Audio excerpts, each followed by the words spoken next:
Welcome everyone, while we wait for some people to join.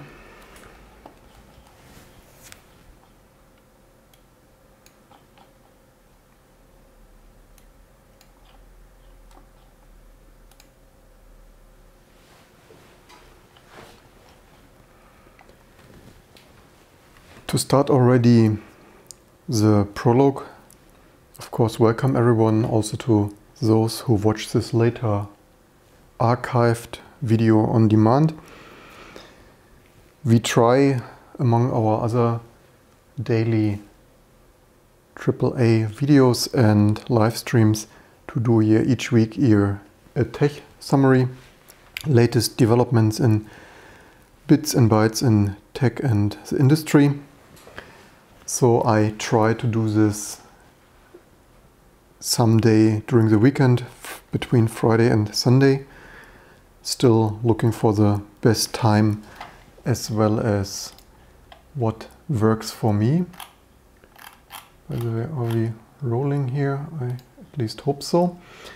And if you like this format and concept, feel free to subscribe and watch out for the weekend notification. And my plan is to have this some dynamic discussion here, so as usual feel free to leave in the comments what you think, if you have other news and something to contribute and discuss. Also leave it in the regular YouTube comments. We always go through all of them and see what we find. So from our point of view, it would be an amazing development if we would have here a very dynamic YouTube weekly IT news show. And we are still waiting for some folks to join. Welcome everyone who tuned in here already. And with this, I think it's probably time to start. You can also rewind it a little bit or watch it later in the recording. Otherwise, our prologue here becomes very long waiting for people to join. We could, however, while we still wait for some people to join, take a look what we have done this week here on this channel before we start the major news development. By the way, is my audio, I need to check 0 drop frames. Stream going out, audio looks okay-ish, and yeah, okay, great. Not that our TG3 disappoints us again. So we brought this week in, just week in our channel, we brought some random Office stuff for less than 20 bucks each, just the usual serial adapter and memory upgrade or what it was, you name it. Upgraded here finally our Mac Mini for some 16 gigs of RAM for some useful use here. As I said, we had this with the cheapest memory configuration for quite some years for KVM development, for QEMU, KVM, Darwin stuff. Then of course last week's show on Saturday or so. And also more development. We did here massive live streaming Qt and KDE update. We're a little bit surprised of the hefty size of Qt of 0.5 GB of download and not being able to compile with 16 gigs of temporary memory file system. And yesterday or so we played here 25th anniversary SimCity on DOS, bringing back some good old memories. And this reminded us also that we wanted to get this secondary capture device we got ourselves here on eBay, quite expensive back in the day, and binary only driver goodness, so we had to get this to work. Wasn't the most easy because future camera angles, and also you see it here a little bit, the SimCity setup from the other day still standing here on the desk, so always good for some vintage stuff. Of course, our regular IT development, customer support, exact scan, OCR-kit, recompress, PDF libraries, you name it. And then we also captured on our secondary channel some more discussion as well as some whole capture of some DOS demo. And with this summary of our week, I guess it's time to start the real IT news here. I hope more people join and we can make this weekly discussions an amazing setup. So the week started quite some days ago with Linux kernel 5 being released. Of course, the Linux kernel in the meantime always being rather large. So not sure if this site I picked here, I tried to be fair and pick various sites, not always the same websites. We will have recurring websites anyway. So not usually using this website, just the first best random good looking pick. The problem is always there are so many changes, probably hundreds, thousands of lines of code, that it's hard to keep an overview. Of course, the name, as Linus Torvalds said, well, first back in the year, a decade ago, the versioning numbers usually became rather high, 2.6, 30 and 2.2, whatever that was, 40 or even more. And nowadays he tries to bump this to major version every 20 or so releases when his fingers and toes run out of counting material. So I find this I find this numbering a little bit strange, but whatever, hits his kernel. I would rather bump this at major new developments like major architecture subsystems, major refactoring, you name it, but whatever. So now it's rather random, maybe not the best use of numbering, and maybe a year naming scheme would be the most logical thing nowadays, like 19 and 20 then next year, but that's what we get here. This new site's not sure if this is the very best list of changes, but just to name one AMD Radeon FreeSync, we mentioned this here on our channel already on some other live stream, that this would be something we could actually do.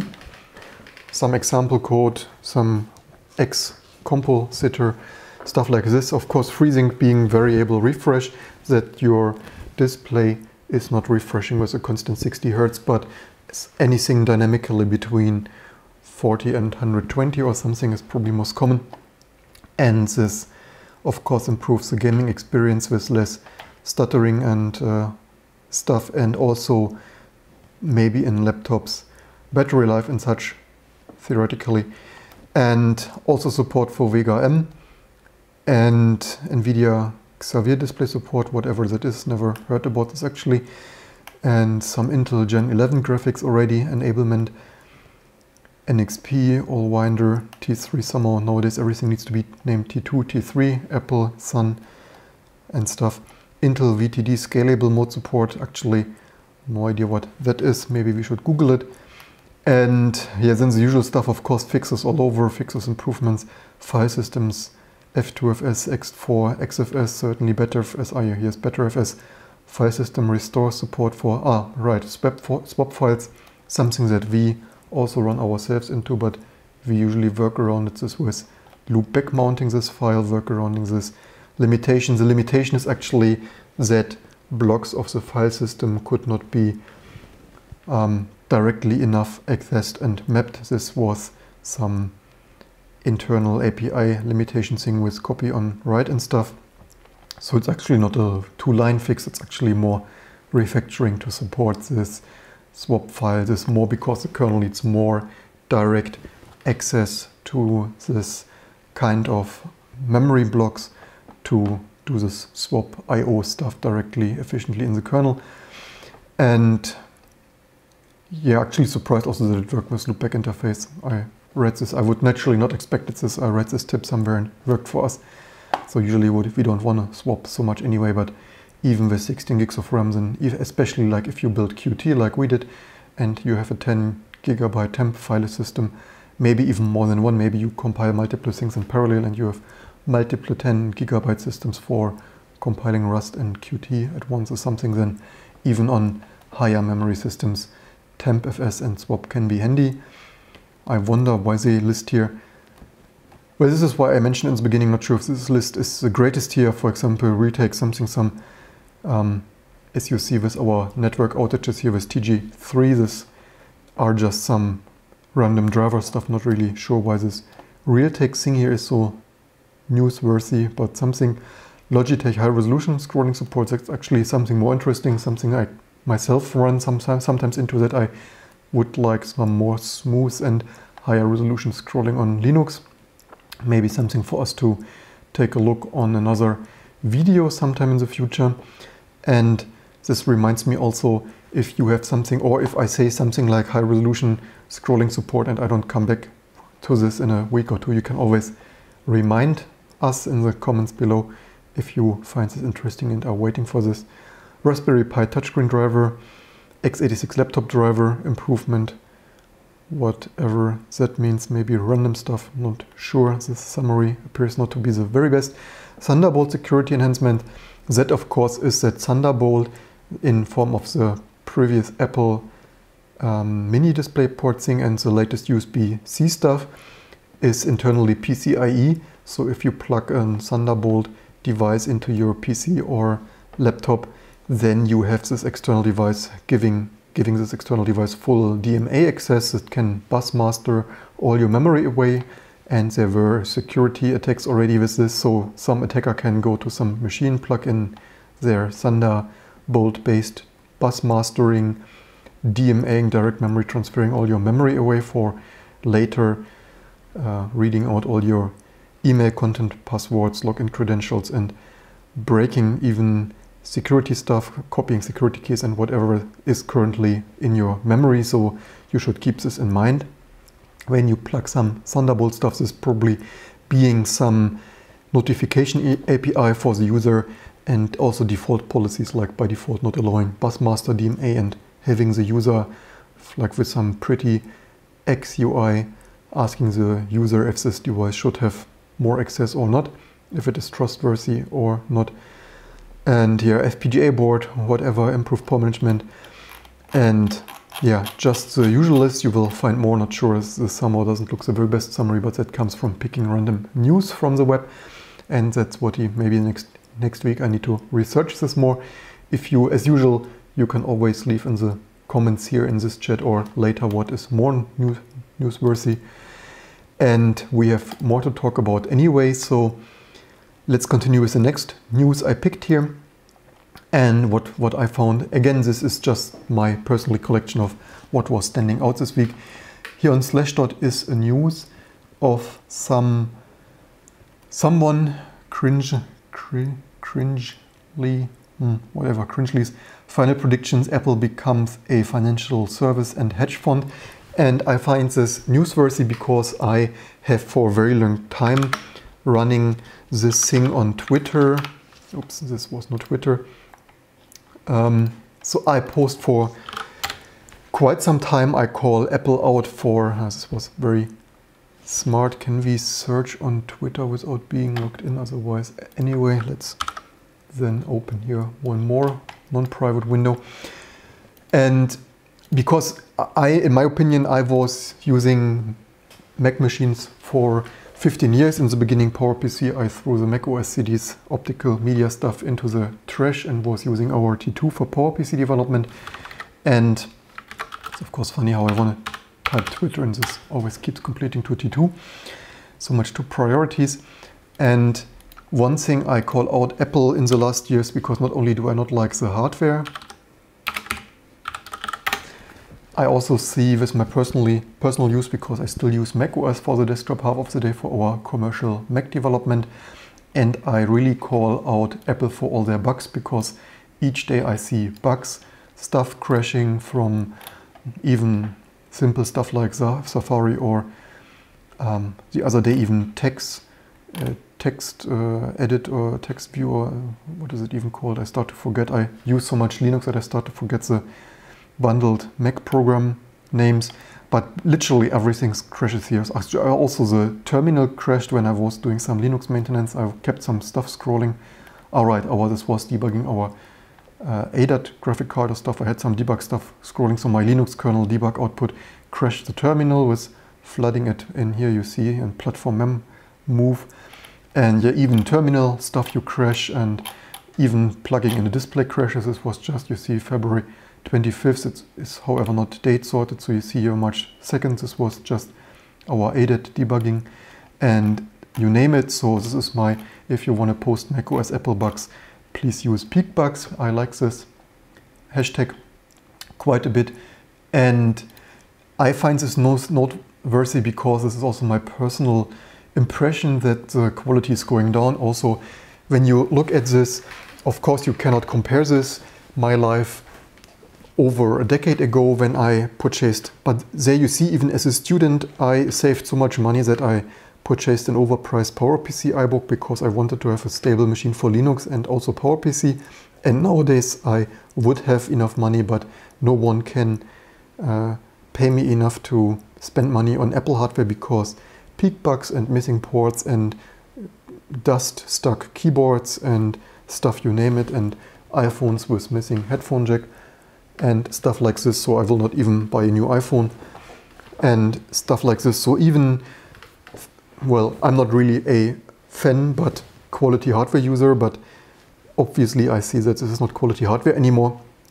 And Apple, in my opinion, and the sad thing is, and you also see I'm maintaining Linux distribution, doing a lot of open source work, and still I sometimes use Apple hardware, and I cannot use this stuff anymore because it's simply not quality anymore. I see the quality degraded, ports are missing, and it's super overpriced. They solder in the SSD. I will never buy a machine with soldered in SSD and things like this. And this way, all of the people I also in my daily professional IT life, I meet customers, they don't want Mac anymore. Even ourselves, we ported our commercial software, Exact Scan, OCRKit and such, to Windows. And I really wonder if this short-term maximization of product revenue of overpriced Macs and iPhones and deleting features for people to having to spend more money on dongles or whatnot, and also the overpricedness in general, the price of the latest iPhones, the greatest fans still buy it, but all the more normal users not anymore. And this is also what I see here, that Apple tries to maximize profits in other ways, like Apple Pay cashing in there and all the transaction. By the way, personally, I have not used Apple Pay once. I never used it, I will not use it. I have absolutely no wish to use Apple's financial transaction service. And what I wanted to say, I find this personally rather sad that companies need to try to do everything like financial transactions and stuff like this and not focus on their primary product portfolio and what made them great once upon a time there back in the day, like building outstanding computers. And yeah, somehow with this, but of course this opens possibilities for other companies, of course on the iPhone from Samsung and others, and for Macs also Huawei with a 3:2 aspect ratio, this ProBooks or whatever, they don't even recall the name right now, but anyway, newcomers including Microsoft Surface stuff, which by the way we can also not recommend, but just that they start selling stuff that they previously have not done. So yeah, I really wonder this. I find this personally really sad that former outstanding computer companies can no longer build outstanding computers and need to divert into financial transaction services, hedge funds, you name it. And yeah, I somehow can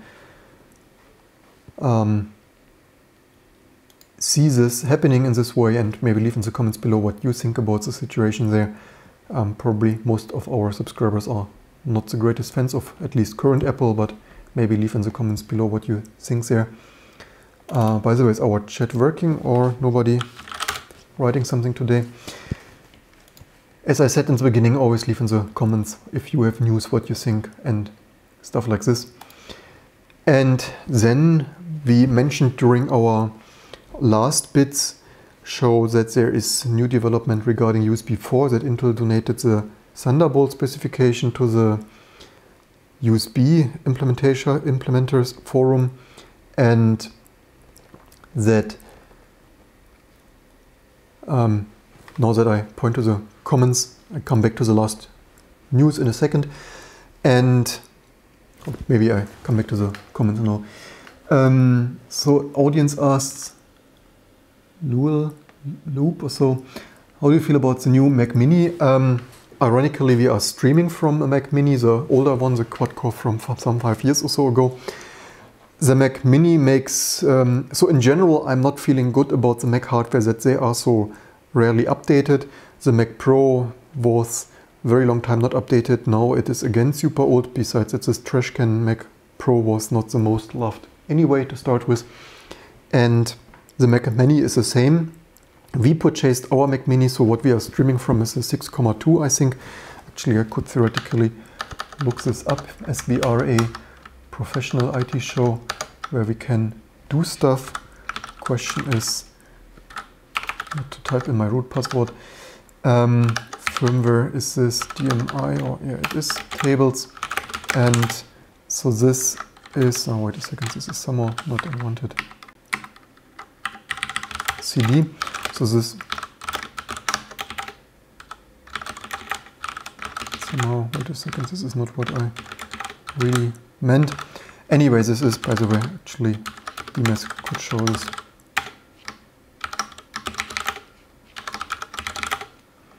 So this is all not showing this. Anyway, I think it's 6, something.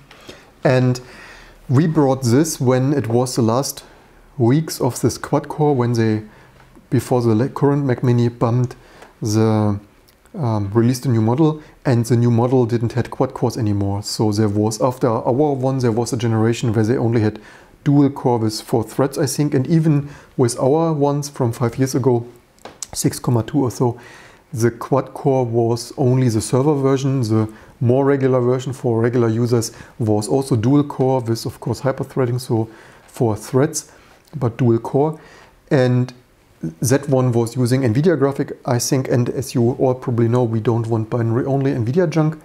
So we were specifically buying this non-Nvidia graphic Intel only with quad core of the server version, and then we coupe counted, Scrooge McDucked a little bit and went for the smallest memory configuration to save some money, as we always like to save money here, and only recently updated this. And what makes me sad, so soldered SSD is a no-go. And this is also probably, Louis Rossmann will agree with me, I'm pretty sure, that this is a profit maximization measure, because you cannot swap the SSD, you cannot upgrade this, you need to overspend in the beginning, you cannot buy third-party SSD.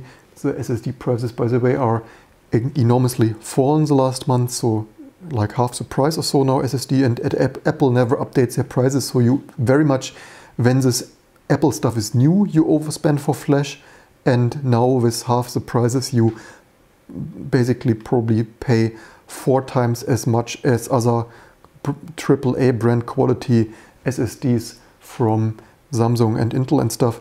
So yeah, as soldered in SSD is a complete no-go. Some people are in love that it's socketed memory, but socketed memory for me is not as much as a thing as socketed flash, because the memory will last basically forever unless you shoot it to space and have some space radiation burn some cells there. But flash will not last forever. The flash modules have some 1,000 to 10,000 or so write cycles, and the flash storage SSDs only last as long as they do, because they do wear leveling. So after, if you use this intensively for video editing and stuff like this for maybe 5 years, maybe you will at that time run out of write cycles, so you can basically throw your whole Mac Mini away after 5 years. This is of course what Apple wants, because with socketed, I made a video about this, upgrading the SSD before they used proprietary sockets, but you could get adapters, so you could place a regular M2 SSD in there. And I have made a video showing this with my Retina MacBook Pro, and this is a completely dick move from Apple and completely anti-consumer. And again, I would never buy a PC that has a limited lifetime. This is basically factory limited lifetime in years, like power use 4 to 5 years maybe. I would expect, if you are an extreme power user and have very high I/O load, even I would think less than 4 years. And this is completely unacceptable in my opinion. And also the T2 chip, I'm also personally not a fan that they call their security chip T2, because we have our own amazing T2 Linux, and First Sun called their CPU T2. This 10 years ago, Sun had a T2 CPU. This I already didn't like so much, because in my opinion companies could really Google their name And if something is used by some even small open source project, in my opinion, they should have used something else, especially Sun. They could have called this J for Java or S for Sun or I don't know what. And now Apple has also, it's also confusing. Now there are Sun T2 CPUs, there are Apple T2 security chips, and they could have also called this Apple Secure 2 or I don't know what. They for sure could have come up with a better name. Anyway, so this T2 chip there prevents other operating systems, other software from accessing your storage, among other things. And if you disable secure boot on this Mac Mini, you can boot Windows and Linux, but Linux will not be able to access your storage, which is of course also completely unusable. So you can only run Linux on this with external storage. Of course, completely not nice from Apple, and something in general I would not support and buy. And so this is in general with all these T2 chips soldered in stuff. Personally, you have seen my ThinkPad reviews. My next machine is most likely a ThinkPad from all the stuff I tested. Also the higher quality Dell XPS stuff. So far I like the ThinkPad most. Socketed memory, socketed SSD, socketed Wi-Fi, no problems, battery swappable with some screws, and it's amazing.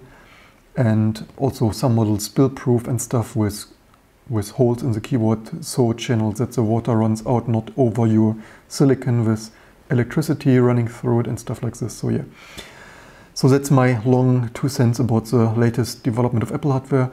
You are spot on about Apple hardware. The Core 2 era machines are quite good for the money compared. And don't get me, so I showed here already many. I've not even showed all of our Apple. We still have some stuff. I have G4 Cube, G5, Mac Pro, which by the way, our Mac Pro was also a shit investment. The biggest investment mistake of our company when our exact code was new. We have here an 8-core, dual socket 8-core Mac Pro, highest end 3 gigahertz with Xeons, 150 watt or something monster. It was completely waste of money. Although I only brought this, I would not have brought this at the list price. Developers back in the day, a decade ago, developers, we were officially registered and membership paying Apple developer for our commercial software. I don't know, some 250 euro starter stuff or 99 euro a year or something like that. And we got 20% to say this officially. So the Mac Pro is some of the rare things we brought with developer discount. So the list price of this machine was 6,000 something euro, I guess, nearly 7,000, I guess, dollar, and 20% discount. That was quite a bit, but even that was still overpriced. And I mostly, ironically, even this machine, this dual socket machine, I mostly got for T2 development. So we actually used this dual socket Xeon 3 gigahertz, 8 cores, and 8 gigs of RAM. So that was our highest end machine back in the day, and we ironically mostly used it for T2 compilation, build server and stuff, you name it. And yeah, so they're cost compared to similar. And yeah, also Mac, we also have polycarbonate MacBooks and the first aluminum and Retina Mac Pro and Mac Air and stuff, MacBook Air. And I've not even shown all of the stuff in review videos and stuff like this. Apple's going after Qualcomm was the beginning of the end, just my feeling. And Loop Ryzen 3, yeah, actually, this probably I could, Ryzen 3 we could shortly, thanks for this point. Let's see if DuckDuckGo finds here some news about this. I've seen at least on Heise, let's be fair, so it's German. Erste mit Ryzen 3, what erste, seriously, what is here the, this is okay, wait a second. Anyway, let's open here something and then discuss it. And yeah, also, yeah, I guess we talked enough about Apple. So the next news I wanted to continue here with is Thunderbolt 3. So last year's Bits show, you can rewatch this if you have missed this. I mentioned that Intel gave the Thunderbolt 3 spec, and as I said with the Linux news, Thunderbolt is PCIe over a USB or DisplayPort cable. And last week, I think most IT people thought USB 4, because the news was USB 4 will be based on Thunderbolt. So uniting this bus, and today you don't really need to read this news. I know it's German, but that's where I found it, and then I just keep it here. The translation is that differently from differently from Thunderbolt, USB 4 is now set to still have this bus topology with some hubs, because Thunderbolt is of course point-to-point. So the question is now what they will do here. Maybe this means this stuff will not be compatible. So this is of course, Thunderbolt was always moving. Initially, a decade ago, Intel showed this even over optical fiber, and then Apple probably did not like an optical fiber port, and then they refitted this to the display port connector for use in their machines. Probably something not many people knew about, that Intel designed this initially as optical fiber connection. And now the question is, if you today buy an external GPU, will you be able to use this with USB 4 devices in maybe a year or two? Maybe not. That is of course always a little bit annoying with the Thunderbolt stuff, that this development, also some security people like Felix from Leitner, this German known popular person who is running the fefe.de blog there, he immediately wrote that this is not a good development, because he liked that he could plug in USB devices and be a little bit secure, because USB does not do direct DMA, unlike Thunderbolt, and Firewire also allowed direct busmaster DMA. However, in my opinion, I found this security point from Felix from Leitner from the very beginning moot, because you can't trust USB devices. USB is so complex, and security searchers have shown this multiple times with USB kill and other stuff, that you usually can compromise a device, a host system like your PC or also P3. So there were also hacks for the P3, so some firmware hacks, custom firmware stuff was done. I think maybe even the original ones a decade ago on the P3 were done with USB, so much to USB was safe. No, of course not. All the super complex protocols with monolithic kernel driver stuff, where your USB drivers are running in your address space of the kernel. Each interpretation of bit fields and off by one and stuff is always and security vulnerability immediately. You don't need bus mastering DMA for that. Beside that, in the simplest form, without security vulnerabilities, you can simply use human interface events. So you can hack a system with just sending some keystrokes, like quickly opening a shell, some connection, loading, the stuff can even minimize, like opening some command exe, minimizing it, and in the background barely seeable download your malware and stuff. So you can never trust USB systems, and that is why CubeOS, or what it's called, is virtualizing this USB stuff and assigning USB stuff to non-primary virtual machines and stuff. So yeah, there will be quite some changes if this is true, what is written here. Also, then you have some docking stuff for USB 4, because right now these USB-C docks are quite complicated. You have you have USB-C, you have Thunderbolt, and your dock might do Thunderbolt, it might not do Thunderbolt.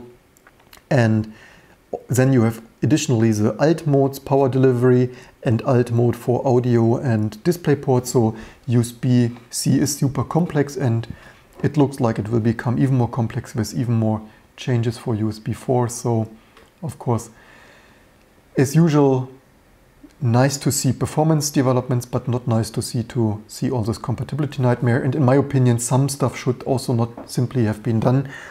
For example, as I said in another video, USB-C alt mode also supports analog audio. So a completely cheap headset for a smartphone can signal very cheaply without integrated circuits, I'm a analog audio headset and I cannot do anything else. And then a smartphone and not all smartphones can do this. So half of the Android phones or so can do analog audio on USB, and all the signaling and alt mode is of course super complex. If you buy something, you barely know what is compatible and what is supported, and yeah. And so that is this. Then comments in the audience, we had Ryzen 3s, and maybe switch here to the Ryzen news to have this also. And the question Dave asked in the audience, what do you make about Windows Subsystem for Linux? I actually use it. I wanted to make a video about this a year ago. I think I already started to record a video a year ago, but I think I did not publish this video because it had audio dropouts, because I was recording it on the crappy Microsoft Surface that has a lot of problems, including thermal throttling and stuff. And I simply did not have the time, mood and motivation to redub the audio over it. I personally use it. I have Windows Virtual Machine here for development, so can even show this. Probably not hiding here too many secrets, I hope. So in my Windows Virtual Machine that I used for Windows testing of our commercial software, of course I usually don't run Windows on real hardware, so obviously I run it in QEMU KVM, and I use the Windows subsystem for Linux here. Probably also need to make some T2 glue to be able to directly compile this stuff for... I shut this down, however, because I don't want to publish stuff running in this virtual machine here. Shut down anyway. And I use this personally, but performance is not good. I really wonder how the I/O performance can be so low. I really wonder what they've done there, if all the virus scan APIs are hurting the performance so much, or what they are doing there, no idea. You can use it, so we use it for some scripted testing. Of course, it's much nicer to script in Bash than in Windows batch files, or even PowerShell or stuff. And welcome, no money, welcome there, hi there too. And yeah, performance is not great. It is certainly nice for developers because it brings all the Unix scripting to Windows. Of course, you cannot do everything. For example, probably running UI stuff is not amazing. However, this shows that Windows is losing. Of course, developers a decade ago, no sane developer or IT administrator wanted to use Windows, obviously.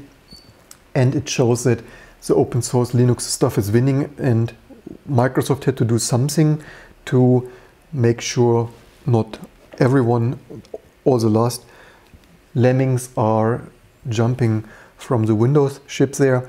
And I think it's a testament to open source development, all the compiler, GCC, CLang and virtualization containers and everything that Microsoft had to offer it.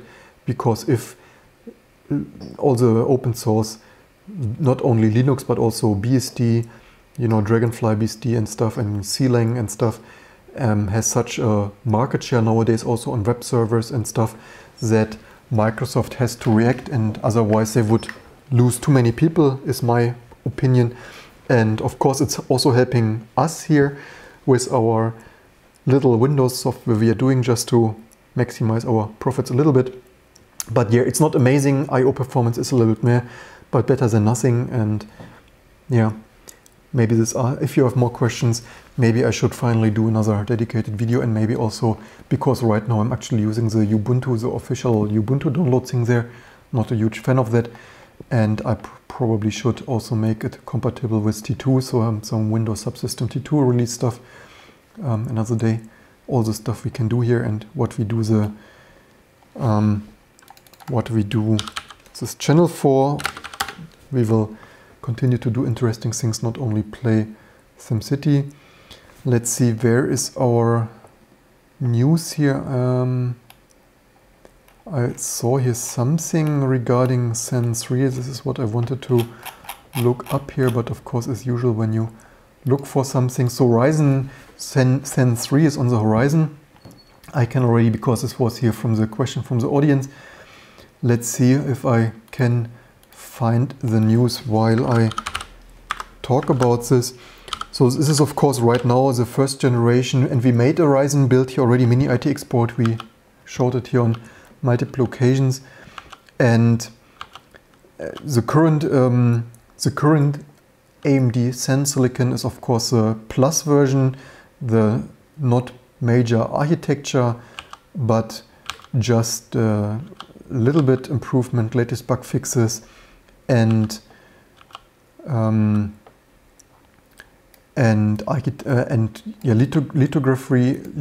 lithography improvements, and what we are running 2700, I think. So we are running Sen 1, Sen Plus, the first refresh, and this already brought, of course, some bug fixes and stuff. But Sen 3, which is actually internally, the naming is, of course, as usual with all the IT companies, confusing. Initially it was set Sen 1 and Sen 2. What AMD released so far is, maybe it was this news that I was thinking maybe. So far, as usual, similar to Intel and other companies and Nvidia and AMD, all the naming is confusing because Ryzen 2000 is Sen Plus and Ryzen 3000 is Sen 2. And by the way, I would also, of course, it's a little bit funny, this Ryzen name. The Sen name was already cool enough. I would have personally preferred if they would stick with the Sen moniker, because now it's slightly confusing. Now you have Sen, the Sen architecture, and the Ryzen brand name, and then the Sen architecture does not fit to the model names of the branding, but yeah, the usual model name confusion. So Ryzen 3000 is here from news from February, already some days old. 7 nanometer CPU, of course, again with these are the major architecture improvements, not the light refresh, just the die shrink, but real architecture improvements.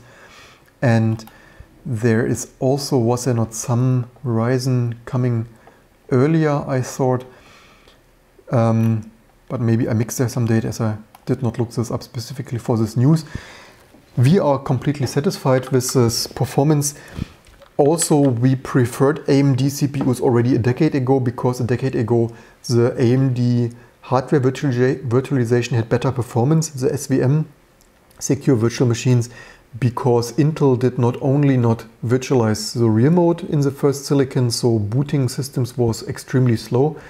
Especially we were developing kernel stuff and bootloader stuff. That was always annoying, that this Intel VT virtualization technology did not hardware virtualize real mode. I think in the newer silicon, since the last 5 years or so, since Core i7 something 5 years ago or so, they might virtualize this. Also, the bigger performance penalty came then with nested page table stuff.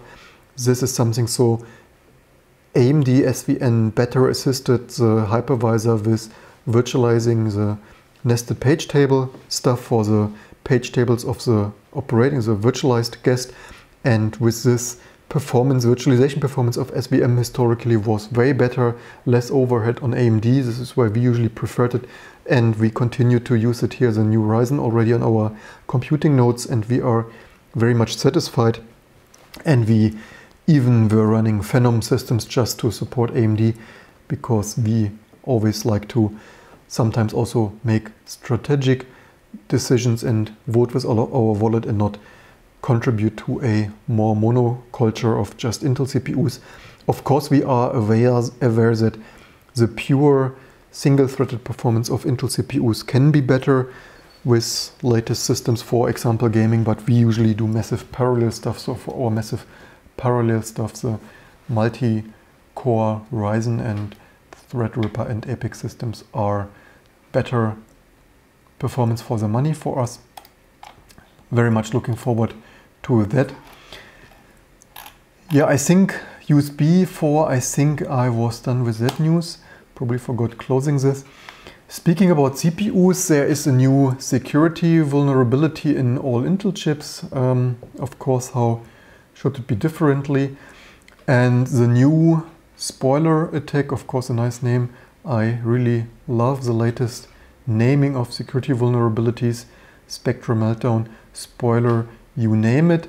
And what this attack is doing, let's see, what is the link giving us? Is it giving us, okay, this is some stupid news article direct, here's a paper. So this, I hope I closed the right tab now, not that I can be, probably not undo this. So what this is doing, this is improving raw hammer attack performance. Rawhammer is of course a previously attack on memory channels. So with Rawhammer, similar to what Memtest is doing, if you are not aware of Rawhammer, Rawhammer is what you should not normally be able to do with special bit patterns and massive memory load. Flip bits in advanced memory cells. Usually, of course, it should not be possible. Normally, if you randomly write as much data as you can randomly in your memory, of course, the memory should always be intact with exactly this bit pattern that you're writing there.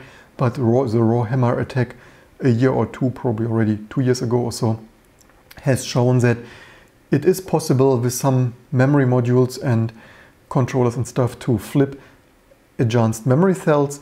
And with this, if you do this so strategically crafted, you can, for example, flip your bits of memory permissions and, for example, modify your process, your user ID, become root, for example, or even manipulate your memory mappings even in containers, so you gain access to memory not usually belonging to your virtual machine and stuff like this. So the possibilities are endless.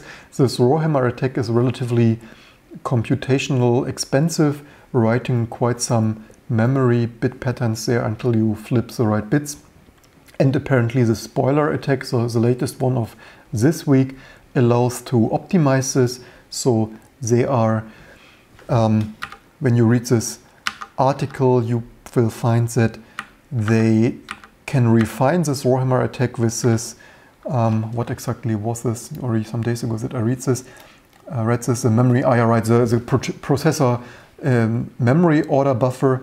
So Intel has there again some memory corruption thing there in their memory order buffer. Of course, the latest CPUs being so complex, billions of transistors, hard to keep them working, especially as something as complex instruction set architecture as x86.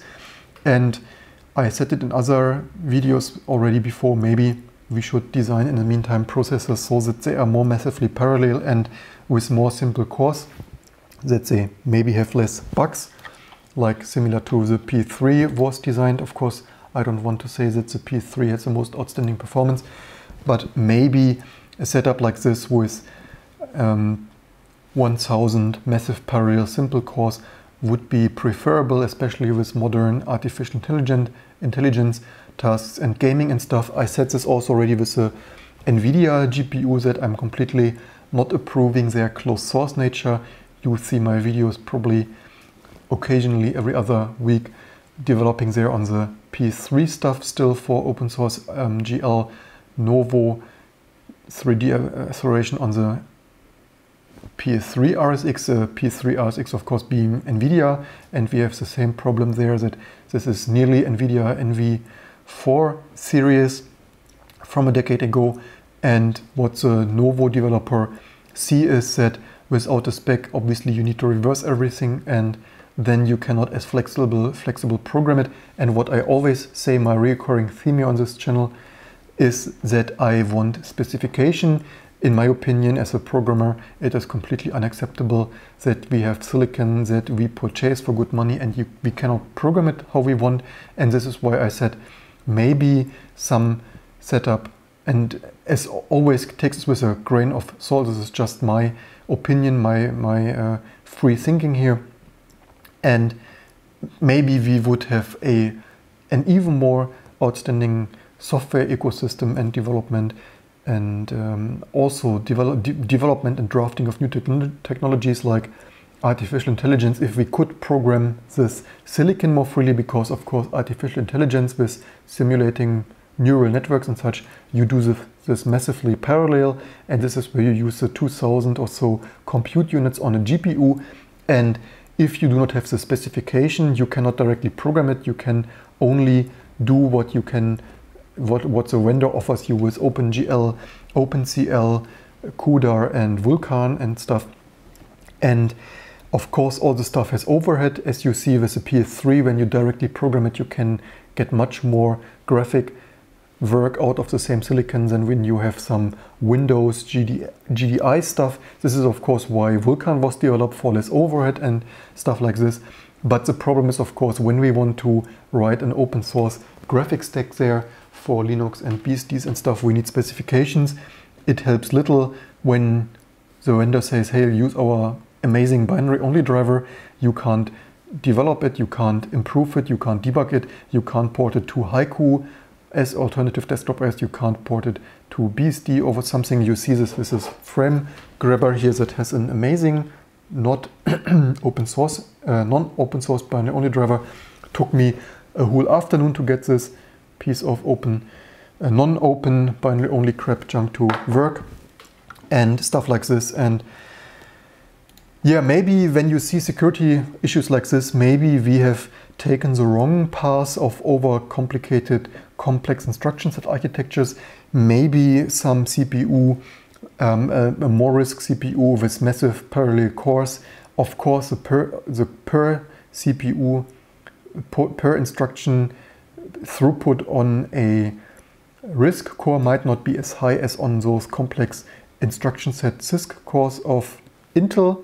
But maybe they would be more bug-free, and maybe in today's world of a hyper-connected world with everything in the coffee machine connected to the internet and your smoke detector and thermostat, you name it, maybe more security would be better than per core performance. And nowadays most of the load except gaming, and gaming probably will change also with massive parallel AMD Ryzen cores, games have to change, so the per core instruction set, instruction throughput might not be as important anymore, even for games soon. And yeah, this attacks just proves that the current crop of Intel CPUs are not the best suited for a modern secure computing world.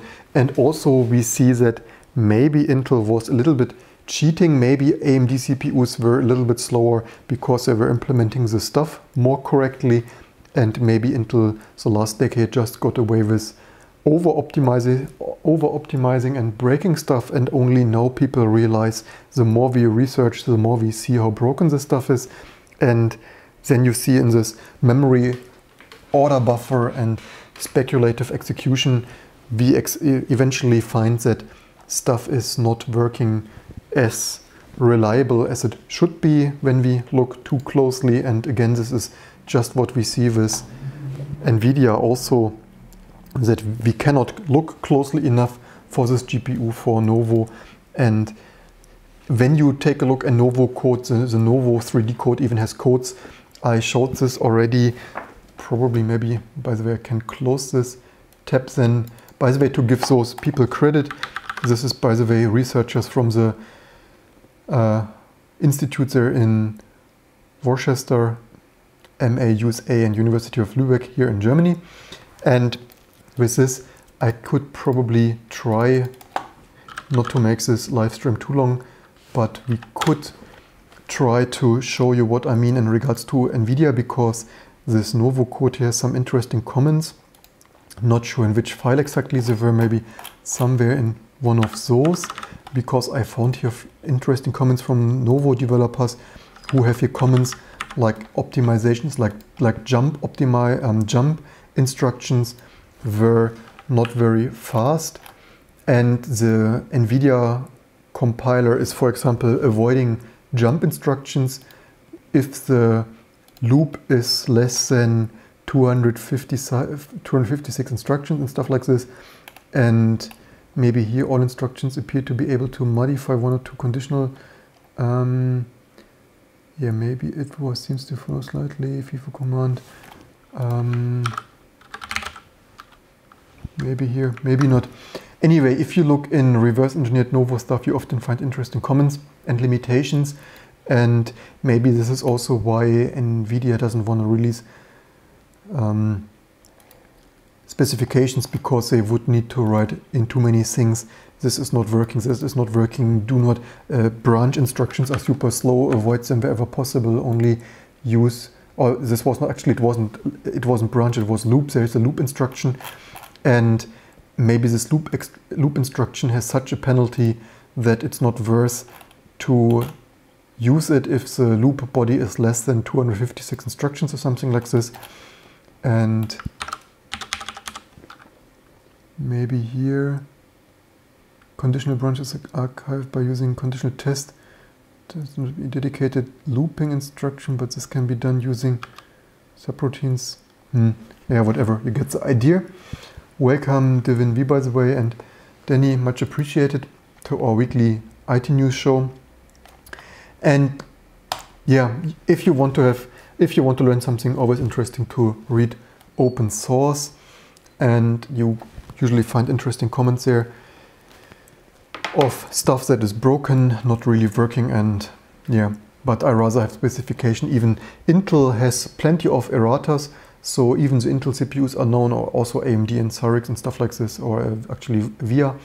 So even instructions in this CISC processors have plenty of erratas of plenty of stuff, and that should just be documented for Nvidia GPUs as well. And again, I would not invest any of those. Even if AMD GPUs are slightly slower, I would still buy AMD GPUs for the open register specification. At least I hope all is open there. Probably need to check this another day. Then next news, NSA released open sourced a decompiler toolkit, which is of course nice to see. Maybe we can use it to decompile some Intel GMA PowerVR, or what else there was, something else. I write this stupid binary only, video only driver. But you need to be careful. They say no backdoors, we swear. Yeah, and as usual with NSA stuff, you need to be careful. Of course, someone found within a couple of hours the next kind of backdoor. Maybe this GDRA opens up in debug mode, listening on port 1801. You can use it to execute code remotely. Yeah, so you can fix this by change line 150 of support launch.sh from start to 127.0.0.1. Of course, this is not a backdoor, and of course it's just a tiny oversight that, of course, no expert scientists there from the NSA would ever notice. Of course, this is completely unintentional. This is not a backdoor. It's released with no backdoors, not as usual. So if you run code from security agencies, always, not only the NSA, also the German BND, British GCHQ, what it is, or Russian FSB, and all the others in between, left and right, you name it. I would usually not execute the stuff, especially not in a hyper-protected, securely, no network connected VM, you name it. But who expected something else, right? Anyway, so this tool, apparently some people told me it is nice. I've not personally tried it, but I heard actually accept this backdoor good thing. So maybe it can be helpful for reverse engineering stuff. Maybe, maybe not, I don't know. If you try it out, leave in the comments below what you find regarding this GDRA whatsoever, something. Also, the latest names, always funny names that probably only the inventors know how to pronounce.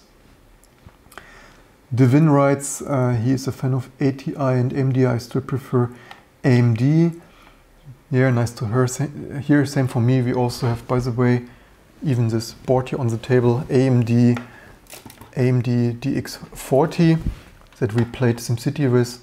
Our amazing vintage stock here that thankfully for the most part we did not have to buy. And now, of course, usual for the video, we throw this off the table. So there behind the ribbon cable is an AMD DX40 hiding. I hope I do not give it. It's really not the most there, but there with my thumb there, you hopefully could see it a little bit. I hope it still works now. Always for the YouTube videos, you hold something in the camera and then it's broken. I hope not.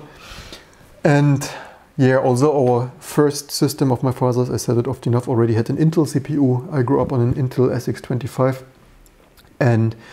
But then in the AMD times, AMD K6, I purchased and built for my brother, and then AMD K7, or what this was, is slot A Athlon. Pity I don't have that anymore, unfortunately. But anyway, also we should be careful, even if it's sometimes 5% slower, it is sometimes worth to invest into some alternative company to prevent some monopole overlord taking over everything. And as probably many people knew the prices of Intel CPUs the last years from Intel were a little bit hefty when they could slap on every price sticker they wanted, and high-end gamers paid whatever Intel offered them. I guess, at least my impression for some part. If you have other comments regarding their price stuff, then let us know in the comments. By the way, slightly disappointed. I WD-40'd this office chair and it's again squeaking, or still, but again, yeah, WD-40. No greasing material. Water displacement, yes, I know. So, other news also from Slashdot. Probably for next week I need to read other news sites and give Slashdot less credit here. But I wanted to point out Philadelphia bans apparently cashless stores. Would be interesting to hear from you what you think about this. I personally think it's not the greatest development, because this is killing anonymous transactions, because of course digital transactions like Bitcoin and stuff are not anonymous. Difficult to pronounce, I guess. Probably need to make some English pronunciation exercises here. So Bitcoin and stuff is of course not anonymous. It's preserving all the blockchain history there. So even if you have not a name attached to it, it's still visible as some transaction hash thing of some UUID of some wallet somewhere.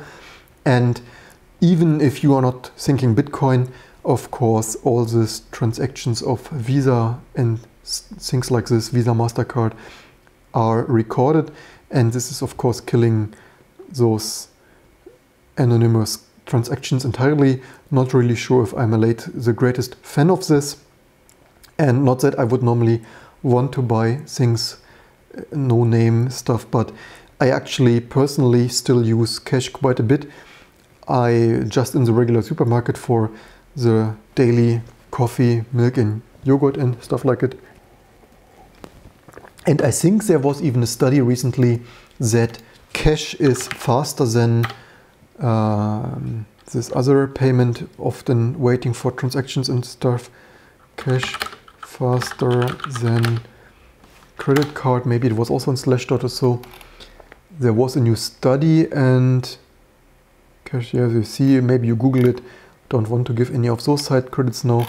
I have the feeling I read this on Slashdot also another week. And also when you use this, when I fly to the States, Russia and stuff, there are additional transaction charges, some 1% something. So when you buy your latte in the States or Moscow, and by the way, for the American viewers, you might be interested to know that your Starbucks even made it to Moscow. So when you visit Russia, you find there your local Starbucks with love. So not that you miss out on your latest coffee to go. By the way, not a paid advertisement, just the Starbucks I saw there. And also, by the way, the funny thing is, I can say to this, I have here some stupid Starbucks card, because one year when I was traveling, I actually used the stupid Starbucks overpriced coffee shit, because obviously coffee. And what I find really irritating, and I wanted to make a dedicated video about this, that this stupid Starbucks card, I have a German local Starbucks card, and of course the Starbucks card thing is to gather, why do companies do this bonus point system stuff, only to gather data about you. And what I find really stupid from this company, and I really wonder what these managers are thinking, and sometimes I think maybe I should, instead of YouTube videos, go to those companies and cash in some hundreds thousands of euros of consulting fees, not even IT but business. Because what I would do if I would be manager at Starbucks, I would make this stupid Starbucks card work worldwide, because right now my stupid Starbucks card, which by the way I probably will not use anymore, because each time I want to use it, I can't use it. Not even I fly to Paris, I can't use it. It was, by the way, a total surprise to me. I was sure the stupid European Euro stuff should work in our surrounding European neighbor countries, but no, it doesn't. It's some stupid franchise shit. So this Starbucks card, my German Starbucks card, only works in Germany. If I fly to France, wanna drink a coffee in Paris, doesn't work. I fly to Spain, wanna drink a coffee there at the beach, doesn't work. And the first time I noticed this actually in Moscow. Moscow I can understand a little bit, so I was in Moscow, wanted to pay coffee there, didn't work. The people, the baristas, they only told me niet. And so niet Starbucks card по-русски there in Russia. And this is completely stupid. If they want to collect the greatest data collection of my traveling habits, then they need to accept the stupid card everywhere. This is not even for my convenience, but also for their maximization of big data collection. And now I gave Starbucks and similar companies a 100,000 euro consulting tip probably, but maybe with this YouTube channel, of course, our goal is to grow here the YouTube channel, and maybe then eventually all these big managers might eventually listen to this, because I don't understand big data collection without big data collection. Doesn't make much sense to me. Similar goes for similar cards from IKEA and stuff. If you have your IKEA family card, it will not work in other countries. Completely stupid, makes no point to me. And of course with this they could collect my traveling habits and make a much better sell this data for their advertising nonsense or whatever they use it for. Anyway, just my 2 cents. They always want to collect the data, and when I want to give them data, they don't even want to have it. And so with this cashless payment there, if you just give them some cash, then in my opinion it's often much faster than when you wait there for your transactions, put your card there, and then often the payment system is broken anyway, and you wait there for the transaction, and then the internet is slow, and you know the amazing international internet connections nowadays always broken when you need them and stuff like this. And yeah, not really sure if this, I say this only, also by the way, another point I wanted to make and another video I wanted to make, but I don't tell you this video idea because I can't tell you each of my videos idea already. But related to another video idea I wanted to make with this cashless payments, this is also in a way, however, making sure that there is no black, what is the term for this, this black work, like in Deutsch it's Schwarzarbeit, like untaxed work. If you pay your neighbor to do some construction work, whatever the term is in English, probably I should have Googled this, because why are states doing this, banning cashless stores? This is preventing you paying your neighbor. Imagine in 5 or 10 years, if we really phased out cash, then you cannot just pay your neighbor to fix your water pipes or build some drywall in your basement or something, or repair your car, make an oil change or something, you know, the friendly neighbor stuff you do with your neighbors. And I'm not really sure if we really want to, if this is the best development for our society, if we cannot, of course the consequence of this is to tax everything, even if you make an oil change for your neighbor, because what I can predict you will be coming, that all the transactions will have some tax fee attached to this. Some states have this already. You have in Russia, for example, there's private entrepreneur, where if you have such an account in Russia, as far as I know, then all the money you receive on this will be flat rate tax 6%, which by the way is actually not a bad idea. So much to other countries also having amazing ideas. Completely simplified taxing for small business, completely love it. However, you should not forget, if this stuff, and this will be developed in this direction, if more states phase out cash and all transactions will eventually be cashed, of course preventing, still need to Google this, what this is, maybe here is dictionary translation thing. And my point is, not really sure if we want to, let me just translate here, Schwarzarbeit, from German to what, moonlighting. This is completely ridiculous. It can completely not be possible to, maybe one thing is like tax evasion. Maybe leave them in the comments below what is this translation is completely crappy. Google, thank you very much for this non-translation, because I'm pretty sure moonlighting is not the correct translation for that. So much to amazing artificial intelligence. But this, I hope you understood what I mean with yeah, like renovation work, paying there some friend of some friends, doing there some work for you, and then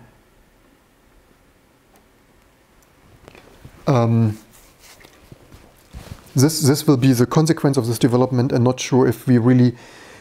Of course, I do not support this black work of tax evaded, not paid tax, but I also see that I would maybe someone wants to pay some neighbor to make an oil change. Imagine you with all these car YouTubers that are a big thing, you know, the stuff they do themselves, and if someone gives someone 20 euro or 50 here and there, this is not really, you know, like helping each other and paying there for some painting the fence or stuff, or even like paying your neighbor's boy.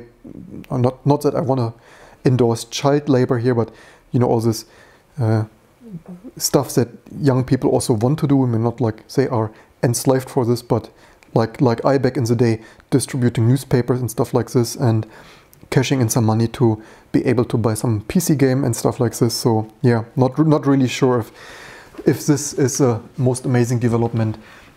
One thing you should keep in mind when governments phase out cash in favor of potentially taxing everything and stuff. So yeah, we as a society probably need to think about this, what we want there in the development, because all the science fiction movies have painted plenty of scenarios for this kind of development. So needs to be taken a little bit with a grain of salt, this kind of stuff.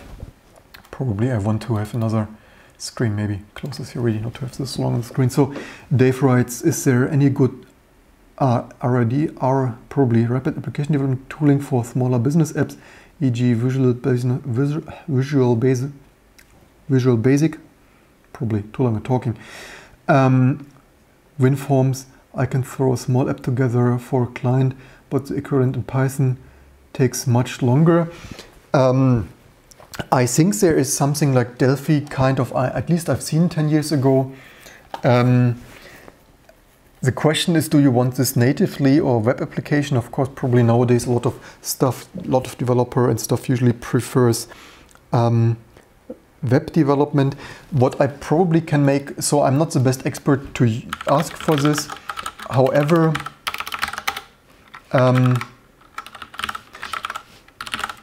what we have done, I mentioned this already, I'm not really sure how much I want to show here, but for this reason, because we personally were not satisfied with writing directly with targeting Win32, or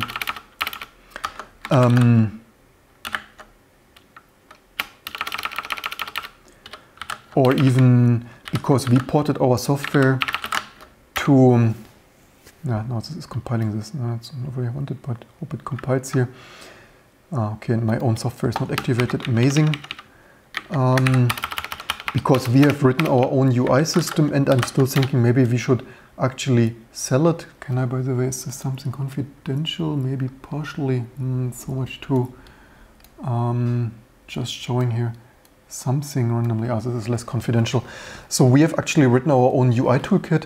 And this is not a joke, this was some 20% project of mine, and I probably should make a dedicated video about this. And we have done this so that, because we neither wanted to use GTK Plus nor Qt, and obviously not Win32 WinForms whatsoever, because we wanted to bring our OCR and Exact Scan to Mac and Windows.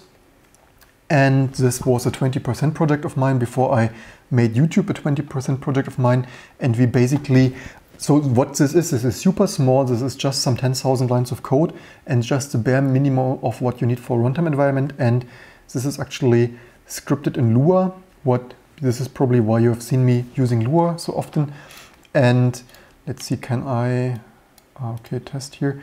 And this is not yet finished. This looks maybe not yet percently amazingly polished, but what this allows is to do exactly this, write much simpler code, because you probably know that I'm a fan of keep it stupid simple, and this was just some graphic corruption of frame buffer resizing here, even including some only 10,000 lines of code, including animation stuff, and some things here are even as amazing as in our Mac software here, live preview. I only show this to show you some amazing graphics, because the Qt people hated me a little bit when I said this Qt stuff, is if you compare this might look even nicer or feel nicer, especially it's nicer to program than Qt applications. And this feels here a little bit like Mac applications. In my opinion, this is at least what we mimicked in just some 10,000 lines of code, and maybe we should actually sell this. The reason I cannot make everything open source anymore is because we had not much luck earning good money with open source the last 10 years. I started Xcode for embedded Linux and never earned that much money, only some project here and there, not what you can finance some 5 or 10 people company with. And in my opinion, it's extremely difficult to earn money in the open source world. Just got interesting emails for this already. The last weeks was already wondering maybe I make a video about just how to not earn money with open source. And the point is, if I'm open source this, we will not earn money here with this.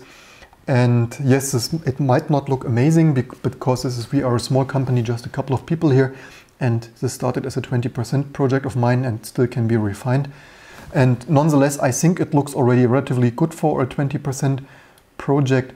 Maybe leave me in the comments below, slightly copying the look and feel of Mac, to be honest, but we will probably likely develop this. But not everything, not completely. Some of the stuff was always quickly done, low-hanging fruit to make this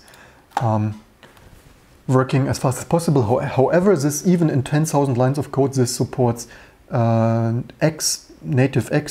native Win32 and iOS, macOS and Android, and some stuff we are not shipping. For example, we are not shipping stuff for Android. However, we have because we tested to test if we can get this. Right, I think this is unfortunately not in the App Store anymore right now. We have a test app for this in the App Store. Actually, we probably have to numeric App Store. This was some numeric puzzle. I think Apple took it out because we didn't update this to the latest SDK. The fun of closed ecosystems. Need to recompile it that Apple is happy.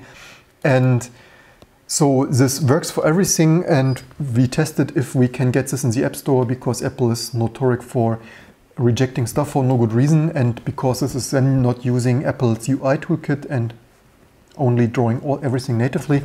I can probably, let's see if we can run this. I have this here. Probably, let's see if numeric works here on Linux, because the fun stuff, hey, and it works. I've not tested this in quite some time. A fun little puzzle game, and theoretically we could sell this to so let's concentrate a little bit. 19, you need to remember the numbers, 1957, and then for 17 we get here with 1957, I think, is 57 is this probably. So just a fun little puzzle game we mostly made for testing our framework here on iOS and whether we can get it through Apple's approval. And right now we have not updated this in 2 years, so needs to be updated to support latest iOS, iPhone 10 or some bullshit. And yeah, this is a fun thing. This is, by the way, this game is just some, I could theoretically, maybe I show you the source code for this another day, because I bring this only up because it is so completely nice to program with this, because all of the stuff, these are vector graphics and super easy buttons. You script this in Lua and say you want a button there and stuff. This is all vector graphics, and even in our other main UI, doesn't implement, should close there in this one. And even in this UI stuff, so this supports even high DPI, this supports fractional scaling of 0.5 increments, so it supports any high DPI scaling. I can even show this to you with Xrender. Let's hope we don't crash here. OBS. So this, you see, immediately scales 1.5, and I only brought this up because on Phoronix was that GNOME would support fractional scaling sometime soon or something, and I was ironically commenting there after a decade, because even my 20% fun project here, this is 1.5 scaled. We support only 0.5 scaling, because this allows us some nice implementation details. I personally don't think more than 0.5 scaling fractions are, by the way, this might be confidential. I probably should not show you some of these. Damn it, this comes from live streaming this. Anyway, check power to people. There are goals that if you make code to drivers, power to people, there is a goal that if you make code to drivers, maybe something missing. Anyway, you see this is here directly coming up here, scaled, high DPI scaled. I'm pretty happy with our small 10,000 line code base. This is completely nice to program in my opinion.